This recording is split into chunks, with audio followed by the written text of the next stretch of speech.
Salut les amis, vous avez été très nombreux à m'écrire, à me demander Xavier, qu'est-ce que tu penses de cette nouvelle Speedmaster? Eh ben moi je vous le dis très directement, cette nouvelle Speed, elle ne m'intéresse pas du tout. Pourquoi? Eh ben parce que j'en ai déjà une, parce que moi je suis plus branché vintage, et puis simplement ça ne correspond pas à ma trajectoire horlogère actuelle. Par contre, qu'est-ce que j'en pense fondamentalement? Je pense que c'est la meilleure Speed qui est sortie Omega depuis les 50 dernières années. Cette vidéo, c'est aussi l'opportunité, regardez derrière moi, d'inaugurer un petit écran vert, de façon à vous faire un petit stand-up comme ça, spontané.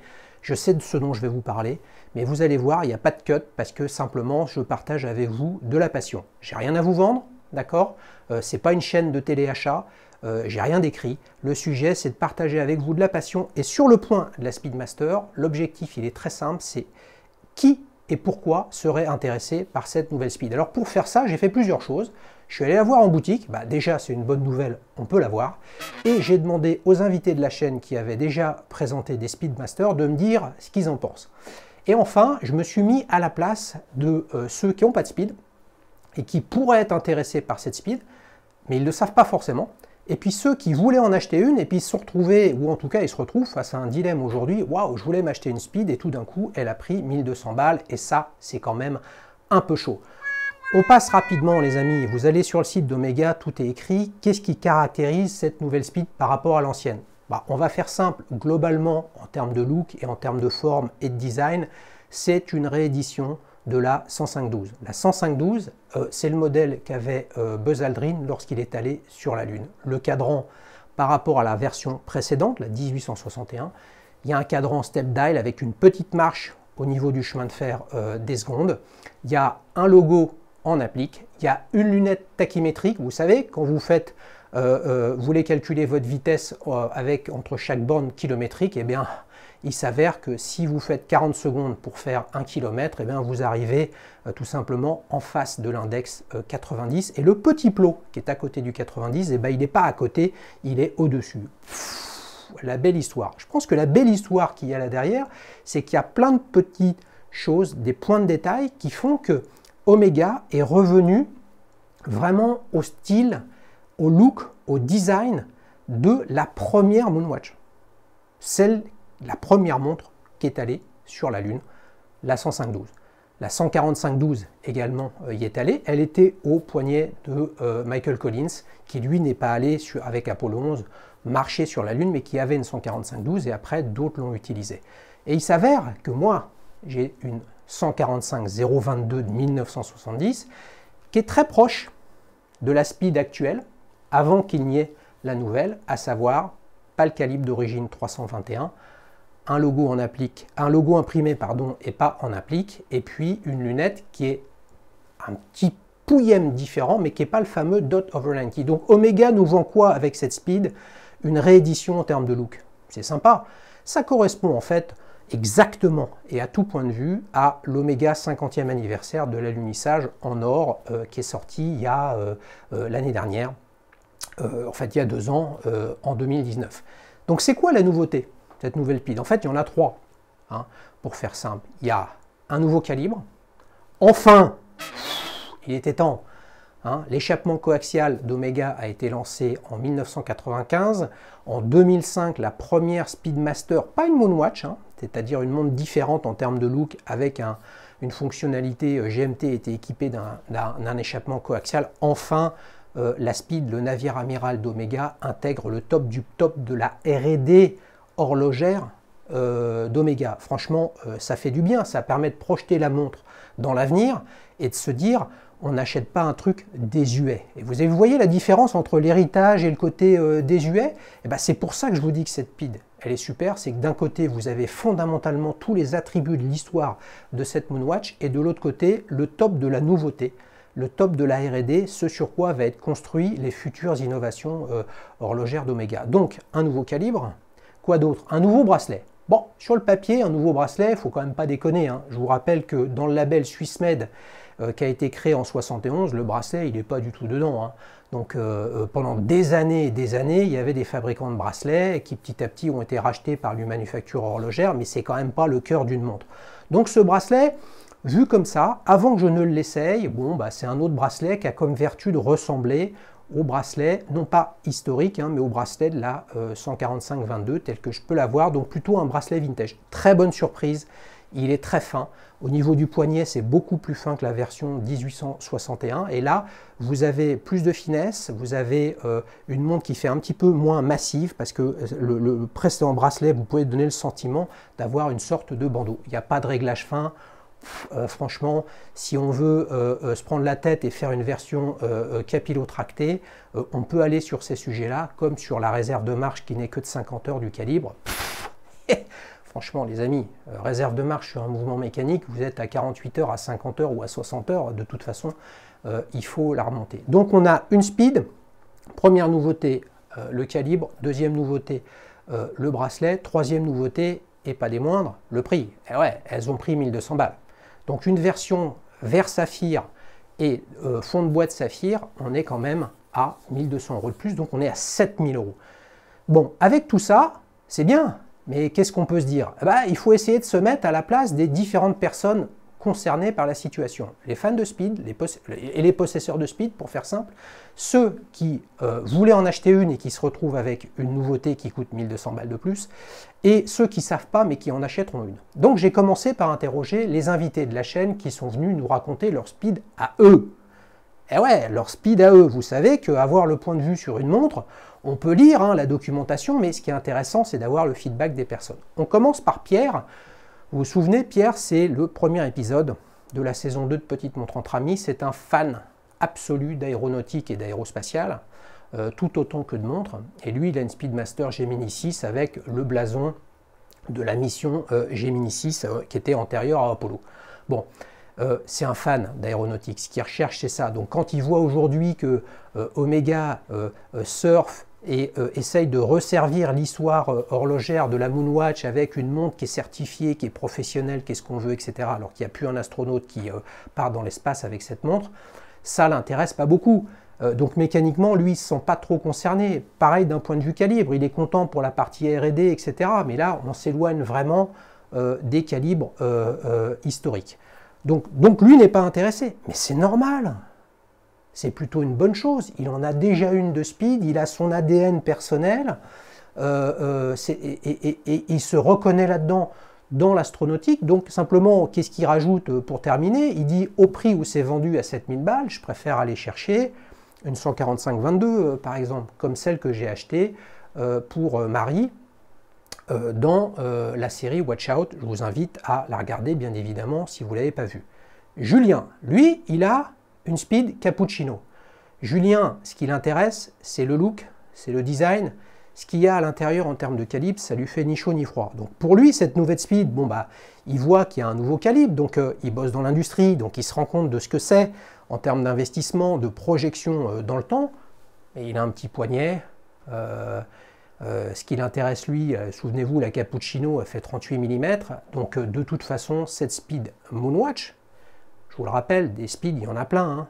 On ne peut pas critiquer Omega de ne pas se diversifier et de proposer plein de choses nouvelles.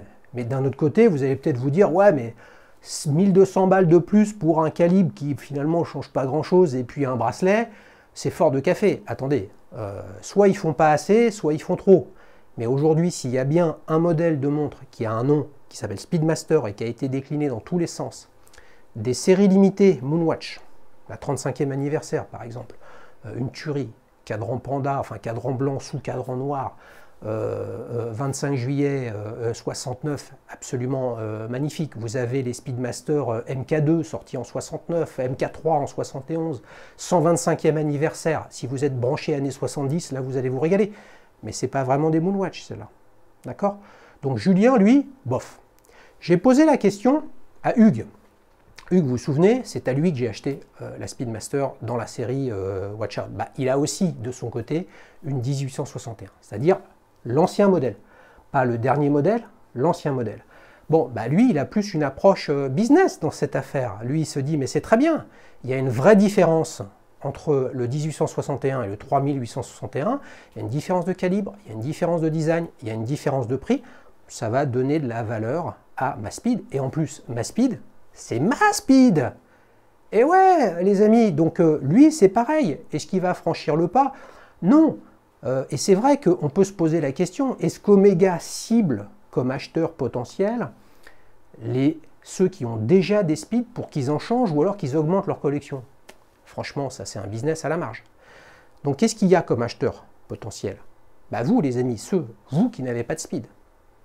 Alors si vous vouliez vous acheter une speed et là elle a pris 1200 balles, là je pense qu'on est dans le cas finalement le plus difficile. Parce que là où je trouve qu'Omega a fait une connerie sur cette nouvelle speed, je ne parle pas des déclinaisons en or blanc, bleu, etc. Je me souviens plus bien. Honnêtement, je n'ai pas vraiment regardé parce que ça ne m'intéresse pas.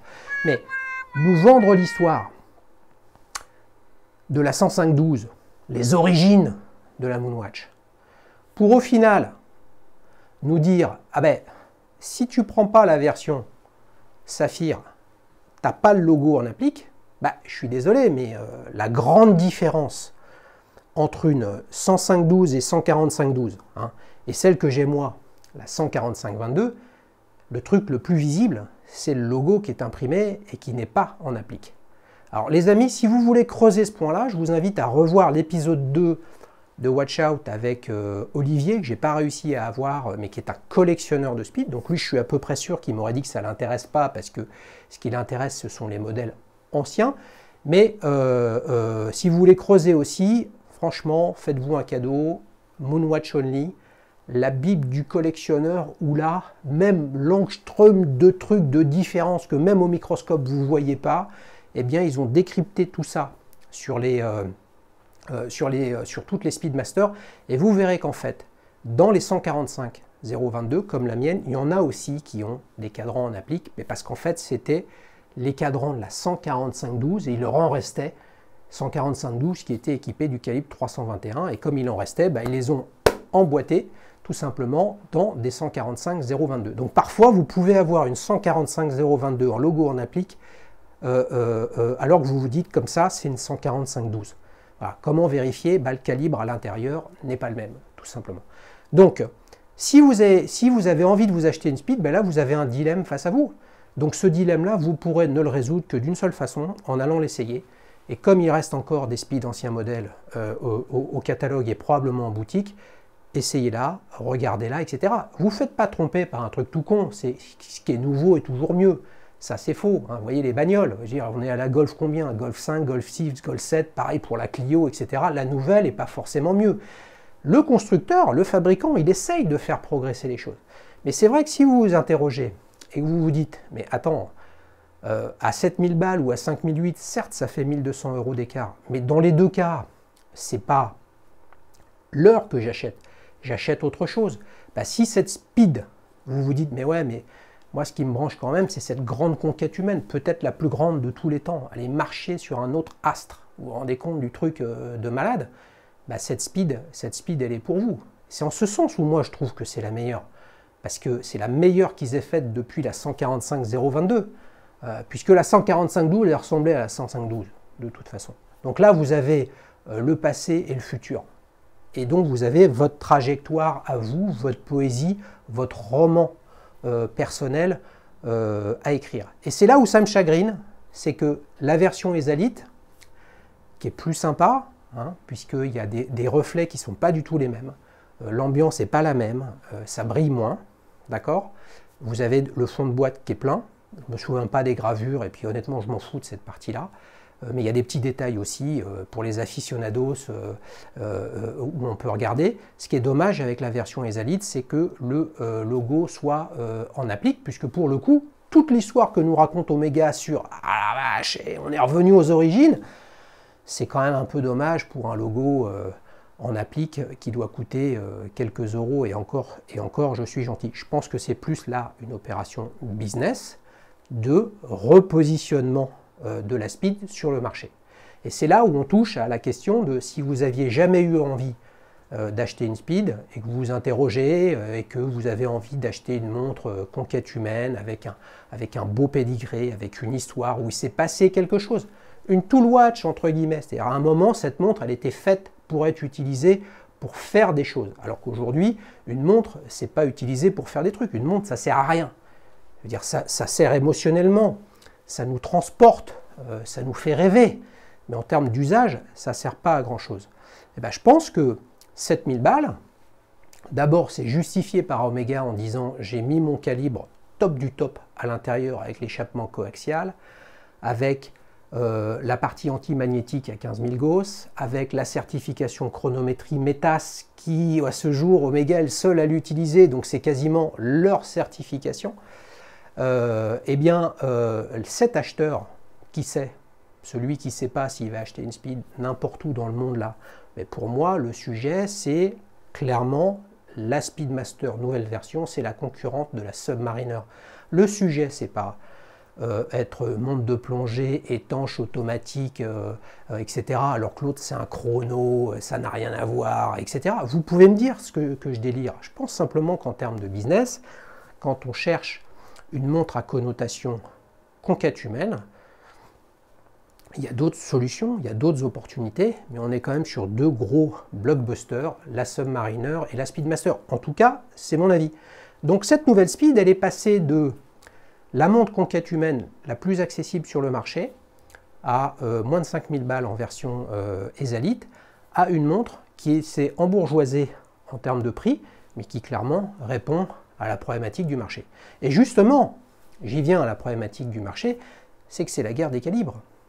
D'accord ? ETA a annoncé il y a 10 ans, en 2009, et c'est en application depuis peu, avec un certain nombre de complexités, donc c'est pas complètement fini cette histoire, où les manufactures, les marques, vont pas pouvoir emboîter ad vitam aeternam du calibre ETA. Donc on passe dans un, je pense, un nouveau paradigme, hein, une nouvelle orientation business qui va être absolument passionnante. Et si vous regardez bien ces dernières années, il y a un paquet de marques qui ont sorti leur nouveau calibre, Cartier avec le 1904, il y a Oris récemment qui l'a sorti, il y a IWC qui a enfin mis son calibre manufacture chronographe avec remontage pélaton, etc. à l'intérieur. C'est pas juste parce qu'ils avaient envie de claquer du fric, etc. C'est juste qu'ils savaient qu'à un moment ou à un autre, ils n'allaient plus pouvoir acheter les calibres.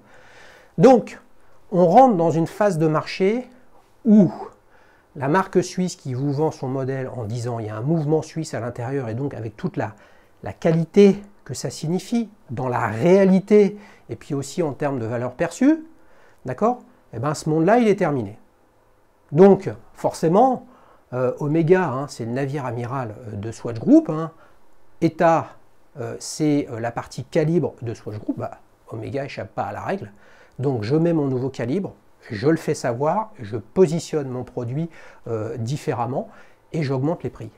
Tout augmente les amis, EDF, GDF, la SNCF, tous les prix augmentent. De toute façon, chaque nouvel iPhone qui sort, il lave plus blanc que blanc et il est plus cher. Peut-être qu'il a une valeur d'usage qui est supérieure, mais de toute façon, c'est ça la R&D et c'est ça le développement de l'industrie. Cette nouvelle Speedmaster, vous avez bien compris qu'elle est en acier, elle est déclinée en or blanc aussi, etc. Si je ne me trompe pas, or blanc ou platine, peu importe. En termes de design et de calibre, c'est exactement la même que l'Omega Speedmaster Moonwatch 50e anniversaire qui a été sorti par Omega en 2019, justement pour l'anniversaire de l'alunissage. Voilà. Donc l'idée avec toutes ces informations-là, c'est pas de vous bassiner les oreilles, c'est pas de brasser de l'air. De toute façon, les amis, on brasse de l'air, puisque la valeur d'usage d'une montre mécanique, que ce soit à 1000 balles ou à 10 000 balles, de toute façon, elle est extrêmement faible. L'idée, c'est plutôt de vous aider, au-delà des histoires, est-ce qu'elle est plate, est-ce qu'elle n'est pas plus plate, est-ce qu'elle est si. D'ailleurs, la saphir est un petit peu moins épaisse que la pas saphir. Bah, super, si vous arrivez à faire la différence, c'est beau. C'est pas là que ça se joue, c'est votre histoire personnelle. Est-ce que cette Speed, elle rentre dedans? Où vous en êtes dans votre aventure horlogère? C'est quoi votre roman personnel sur le sujet? Où est-ce que vous vous inscrivez? Et puis vous verrez si il est midi à votre porte. Et si quand il est midi à votre porte, vous vous dites la Speed, c'est la mienne, eh bien vous allez l'essayer et vous verrez en l'essayant si tout ce que Omega vous a raconté, tout ce que je vous ai raconté dans cette vidéo, est-ce que ça fait la donne? Et si c'est le cas, vous repartirez avec une superbe Speed. Voilà les amis, donc la conclusion de tout ça, c'est la même que l'introduction. C'est petit 1, moi elle ne m'intéresse pas. Petit 2, c'est la meilleure Speed qui s'est sortie. Et petit 3, surprise pour vous les amis, bientôt un dual time avec un possesseur du nouvel Omega Speedmaster, et tenez-vous, il s'est désintoxiqué de Rolex, il a vendu sa Rolex Submariner, il a vendu sa Rolex Sea Dweller pour s'acheter la nouvelle Omega Speedmaster. C'est pas beau les amis, à bientôt de plus belles aventures et surtout dites-moi si mon écran vert fonctionne bien et si ça vous a plu. C'est un stand-up, d'accord? Pas de texte, uniquement de l'improvisation. Allez, salut les amis!